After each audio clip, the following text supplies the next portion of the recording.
تفگەرە ناسیۆنالیست ئافلەمان لە بەلجیکا ئیژ ساڵە 1960 قەت بەحسا دەوڵەتێکە سەر بەخۆ نەکرد. سلۆخان ئەوان یەکەمین ئەف بوو. فڵەمانێن کو بە زمانێمە ناپەیڤن ئەو نەژمەنە.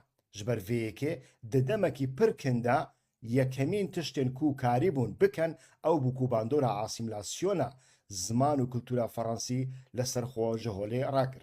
Dewlet û Fransî zimanên Belcîkayê dîtin ku Flaman ji bilî zimanê xwe di mal, di dibistanan de, di kargehan de û di mêdiyayên de tu zimanên din napeyvin naçarman mafêwanî federalîzmê dan.